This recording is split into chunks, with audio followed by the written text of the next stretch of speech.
C'est une scène qui est devenue récurrente en Israël. Des Haredim, des juifs ultra-orthodoxes, bloquent une autoroute pour dénoncer leur gouvernement. Nous allons mourir, mais nous n'irons pas à l'armée. Dans le lot, nombreux sont ceux qui, comme le reste des citoyens d'Israël, devraient être à l'armée. C'est ce qu'a décrété la Cour suprême, c'est ce que dit la loi depuis l'expiration d'une clause dérogatoire qui leur permettait une exemption religieuse. Une exemption qui dérange le reste de la société israélienne qui n'a pas le loisir de soustraire ses enfants au service militaire. Ton fils est dans Gaza, nous, on veille sur lui, argumente un des jeunes hommes avec un automobiliste coincé par leurs moyens de pression.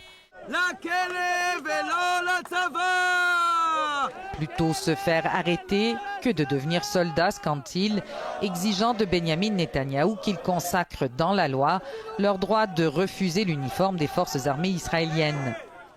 Ils ne sont peut-être pas nombreux, mais les partis religieux qui les représentent à la Knesset promettent maintenant de faire tomber le gouvernement de Benjamin Netanyahou s'ils n'obtiennent pas gain de cause. La question est épineuse pour Benjamin Netanyahou, dont la coalition repose en partie sur l'alliance avec les deux grands partis ultra-orthodoxes, judaïsme unifié de la Torah et Chasse. Leur patience a atteint ses limites, disent-ils, pour forcer la main du Premier ministre. Quand on a à l'armée, en fait, notre plus grande crainte, c'est d'envoyer un enfant avec une kippa et qu'il revienne sans kippa. Aujourd'hui, le système de l'armée, les valeurs qui sont véhiculées à l'armée, sont des valeurs qui ne sont pas compatibles avec le judaïsme orthodoxe. Il y a la mixité qui est très difficile pour des jeunes qui ont vécu jusqu'à présent sans mixité. Son parti exige une exemption militaire pour les élèves des écoles talmudiques, mais comme le reste des partis religieux, il est en faveur de la poursuite de la guerre à Gaza.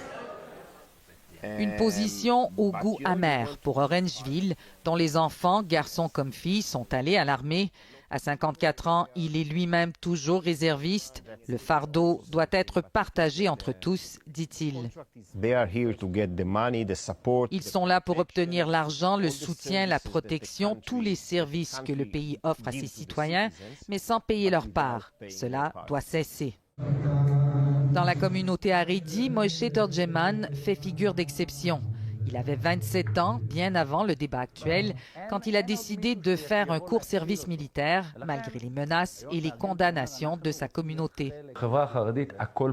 Chez les ultra-orthodoxes, tout est politique. Envoyer son enfant à l'école, c'est choisir un parti politique, c'est une catastrophe. Nous n'apprenons pas l'anglais, nous n'apprenons pas vraiment les matières de base. Moi, j'ai étudié à la yeshiva, je n'ai appris l'ABC qu'à 27 ans. Yudel Hirsch se positionne à l'autre bout du spectre. Pour lui, l'armée israélienne représente un ennemi beaucoup plus redoutable que le Hamas. Pour nous, l'armée sioniste est le plus grand ennemi qui soit. Nous disons que nous allons mourir, mais ne pas nous enrôler. Ce n'est pas que l'armée israélienne que le jeune homme refuse de reconnaître, mais l'État d'Israël et ses institutions dans leur ensemble. Les Juifs du monde entier sont en danger. Que s'est-il passé le 7 octobre? Nous devrions être désolés pour les Juifs. Alors comment l'inverse s'est-il produit? C'est parce que les sionistes se posent en représentants des Juifs et tuent beaucoup de personnes. À une époque, Yudel craignait les agents de conscription qui passaient dans son quartier de Jérusalem, mais aujourd'hui, les conséquences de son refus de servir ne lui font plus peur. Tu ne peux pas sortir du pays. On t'arrête ou te demande de rentrer chez toi. On est maintenant dans une grande prison. Tous les ultra-orthodoxes sont très contents que Bibi et Gallant aussi ne puissent plus sortir du pays. Il fait référence au mandat d'arrestation émis par la Cour pénale internationale contre le Premier ministre et l'ancien ministre de la Défense pour leur conduite d'une guerre dont il ne veut pas en son nom. Ici Marie-Ève Bédard, Radio-Canada, Jérusalem.